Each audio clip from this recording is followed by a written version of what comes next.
কালিয়া পৌর যুবদলের কমিটি পুনর্বহালের দাবিতে সংবাদ সম্মেলন। কালিয়া থেকে মোহাম্মদ হাসিবুর রহমানের পাঠানো রিপোর্টে থাকছে বিস্তারিত।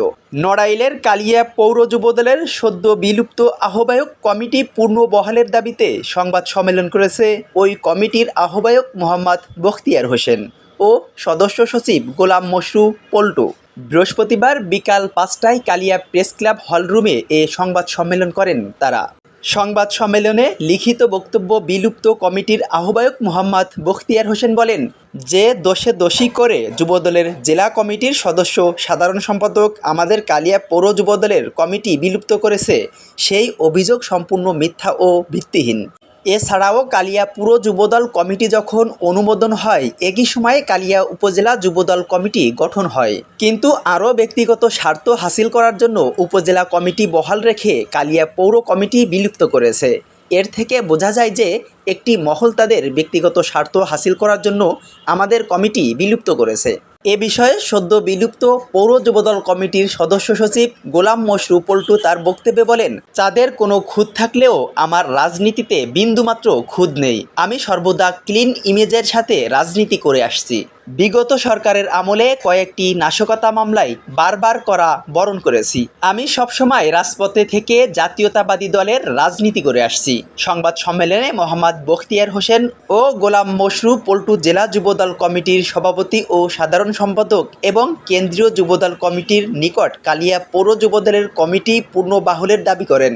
উল্লেখ্য, গত বছরের 28 ডিসেম্বর নড়াইল জেলা যুবদলের সভাপতি মোহাম্মদ মশিউর রহমান ও সাধারণ সম্পাদক হায়দার কবির রুবেল স্বাক্ষরিত প্রেস রিলিজে কালিয়া পৌর যুবদলের আহ্বায়ক কমিটির আহ্বায়ক ও সদস্য সচিব বিভিন্ন অনিয়ম ও দলীয় শৃঙ্খলা ভঙ্গসহ সংগঠন পরিস্থিতি কর্মকাণ্ডে জড়িত হয়েছে প্রমাণ হয় এবং উক্ত কমিটির মেয়াদ উত্তীর্ণ হওয়ায় বিএনপির ভারপ্রাপ্ত চেয়ারম্যান দেশনায়ক জনাব তারেক রহমান সংগঠনকে সাংগঠনিকভাবে আরও গতিশীল করতে কালিয়া পৌর যুবদলের কমিটি বিলুপ্ত করে। একটা মেসেজ দিয়ে একটা কাগজ লিখিত দিল, কার সই না, কে করেছে, এটা কোনো যাচাই বাছাই না করেই তারা এরকম একটা পদক্ষেপ নিতে পারে। 17 বছর 4 মামলার আসামি আমি, নাশকতার মামলা দীর্ঘদিন জেল খেটেছি, একাধিকবার জেলখানায় গিয়েছি এই দুঃশাসন স্বৈরাচারের বিরুদ্ধে। আচ্ছা, আরেকটা বিষয় আছে, এই যে আপনাদের যে প্রেস বিজ্ঞপ্তিটা তারা দিছে ওখানে লেখা আছে যে কমিটির মেয়াদ উত্তীর্ণ হয়, আপনাদের কমিটিটা তারা বিলুপ্ত করছে। এই বিষয়ে এটা উল্লেখ করেছে যে কমিটির মেয়াদ উত্তীর্ণ হওয়ার, কিন্তু আমাদের সাথে একই সময় যুবদলের উপজেলার কমিটি হয়েছে, তার মেয়াদ উত্তীর্ণ হয়েছে, তাহলে তাকে বিলুপ্ত করে নাই।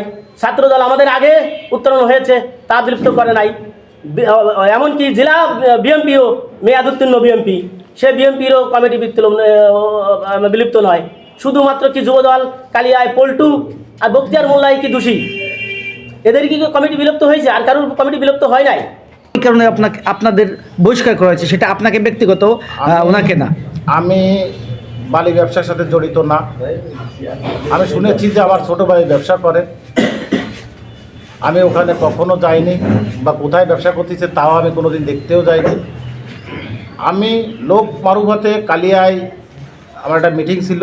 মিটিংয়ের পরে আমি হোটেলে খাওয়া দাওয়া করে চার দোকানে বসেছি। এর ভিতরে রোডের লোক এসে বলতেছে, তোর বাড়ির সাথে একটা গ্যাঞ্জাম হয়েছে, বারোই ভাড়া ওইখানে জানিস নাকি? আমি বলছি কী হয়েছে?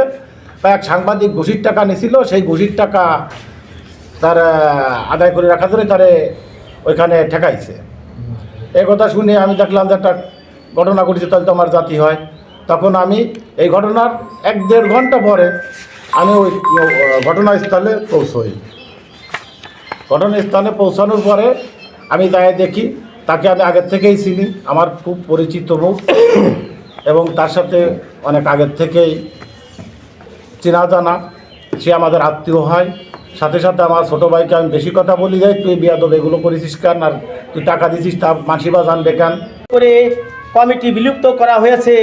এটা কিছু ব্যক্তির স্বার্থ, উদ্দেশ্যমূলক এবং নোংরা রাজনীতির ফসল।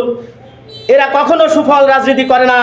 এদের সর্বক্ষণিক মিথ্যা ও জালিয়াতির মাধ্যমে এরা রাজনীতি হাসিল করতে চায়।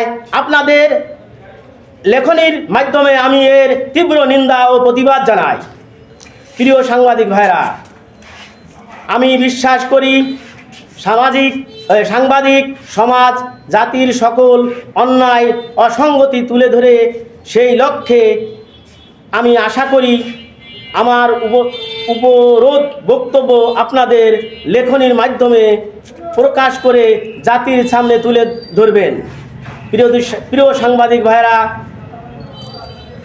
আপনাদের প্রতি সমর্থন রেখে আজকের সংবাদ সম্মেলন এখানেই শেষ করছি। বাংলাদেশ জিন্দাবাদ, শহীদ জিয়া অমর হোক, খালেদা জিয়া জিন্দাবাদ, তারেক রহমান জিন্দাবাদ, বাংলাদেশ জাতীয়তাবাদী যুবদল জিন্দাবাদ জিন্দাবাদ। ইমাম হাসান, ই টেলিভিশন।